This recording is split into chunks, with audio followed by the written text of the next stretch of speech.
1936 میں جب پنڈت جواہر لال نہرو نے یہ اعلان کیا کہ ہندوستان میں صرف دو ہی گروپ ہیں، ایک انگریز اور دوسرا کانگریس، تو قائد اعظم نے انہیں بروقت للکارا اور مسلمانوں کی موجودگی کا احساس دلاتے ہوئے انہیں یہ باور کرایا کہ یہاں ایک تیسرا گروہ بھی ہے جسے مسلمان کہتے ہیں۔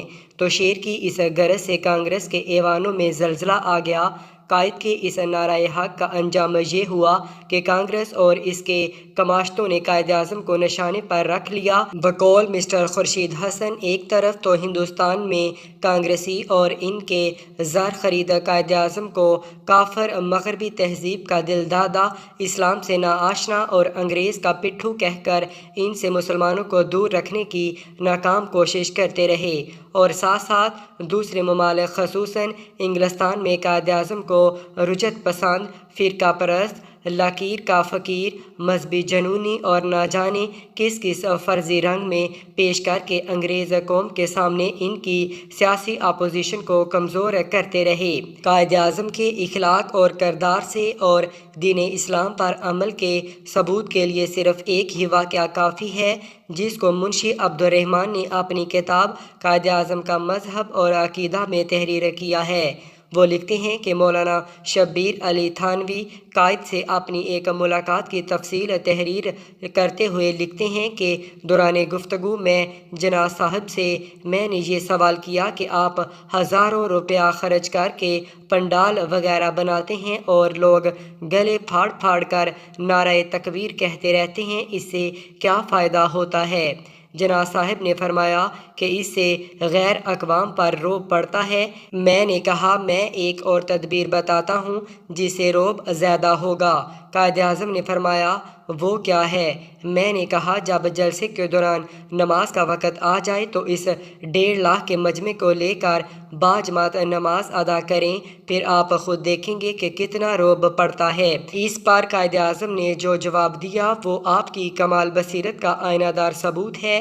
آپ نے فرمایا آپ ٹھیک فرماتے ہیں، مگر میں اس وقت اس پر عمل کرنے سے معذور ہوں۔ میں نے کہا کہ آپ کو کیا عذر ہے؟ تو فرمایا کہ آپ باجماعت نماز پڑھنے کو تو کہتے ہیں، پر امام کس کو بناؤں؟ ممکن ہے کہ میرا خیال درست ہو کہ اگر میں امامت کروں، سب لوگ نہ صحیح مگر کثیر تعداد میں لوگ میری اقتداء میں نماز ادا کر لیں گے، مگر میں خود کو امامت کے قابل نہیں سمجھتا اور نہ ہی مجھ میں اس کام کی اہلیت ہے، اس لیے کسی دوسرے کو امام بنانا پڑے گا۔ اب مسئلہ یہ ہوا کہ اگر امام دیوبندی ہوگا تو بریلوی اس کی امامت میں نماز ادا نہیں کریں گے، اور اگر امام بریلوی ہوگا تو دیوبندی نہیں پڑھیں گے، اور الگ الگ جماعتوں کی وجہ سے رعب پڑنے کا غیر اقوام پر مسلمانوں کا اختلاف نمایاں ہوگا، تو اس سے فائدہ کی بجائے نقصان ہوگا۔ دشمن مسلمانوں کو الگ الگ دیکھ کر مزید دلیر ہوگا اور اس سے فائدہ اٹھانے کی کوشش کرے گا، اس لیے فی الوقت میں اس تجویز پر عمل کرنے سے معذور ہوں، آگے چل کر دیکھا جائے گا۔ میں نے کہا اس پر اگر بات کی تو بحث طویل ہو جائے گی، اس کے متعلق تو پھر عرض کروں گا۔ اب ایک دوسری بات عرض کرتا ہوں کہ آپ پر بھی تو نماز فرض ہے، آپ کیوں نماز نہیں پڑھتے؟ آپ جلسوں میں اپنا یہ معمول رکھیں کہ جب نماز کا وقت آ جائے تو آپ خود مصلی بچھا کر نماز پڑھنا شروع کر دیں، کوئی پڑھے یا نہ پڑھے۔ اس سوال کا جواب جو جناح نے دیا، ان کے الفاظ آج تک میرے کانوں میں گونج رہے ہیں، جن کو سن کر مجھے پسینہ آ گیا۔ عام طور پر یہ دیکھا گیا ہے کہ جب انسان کسی اونچے مقام پر پہنچتا ہے تو وہ عجب اور تکبر کا شکار ہو جاتا ہے، وہ خدا کو بھول جاتا ہے اور اپنے اوپر کیے گئے کسی بھی اعتراض کو اپنی توہین سمجھتے ہوئے اعتراض کرنے والے کو قراروا کی سزا دینے کے احکامات جاری کر دیتا ہے۔ مگر ہمارے قائد کی شان ہی نرالی ہے۔ جب مولوی صاحب نے پوچھا کہ آپ پر بھی تو نماز فرض ہے، آپ کیوں نہیں پڑھتے؟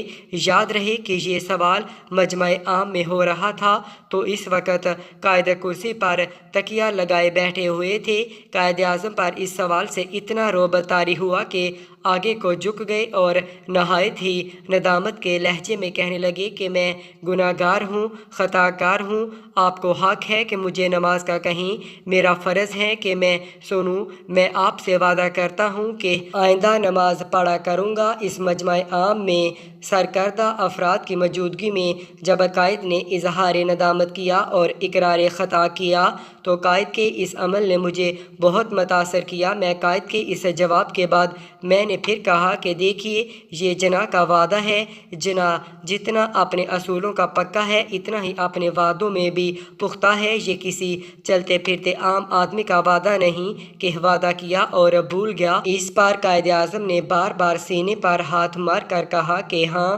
یہ جناح کا وعدہ ہے، میں اس کو پورا کرنے کی کوشش کروں گا، آپ میرے لیے دعا فرمائیں۔ اس کے بعد قائد نے نماز شروع کی اور اپنے آخری وقت تک اہل سنت کے طریقے کے مطابق نماز کے پابند رہے اور ان کے دیکھا دیکھی بعض بے نمازی بھی نماز کے پابند ہو گئے۔ سبحان اللہ، یہ تھے ہمارے قائد، جو وعدہ کیا اسے پورا کر کے دکھایا، چاہے وہ نماز پڑھنے کا وعدہ ہو یا پاکستان بنانے کا وعدہ ہو۔ آپ سے التماس ہے کہ اپنے قائد کے لیے دعا فرمائیں کہ اللہ رب العزت ان کو جنت الفردوس میں اپنے قرب خاص میں جگہ عطا فرمائے، آمین۔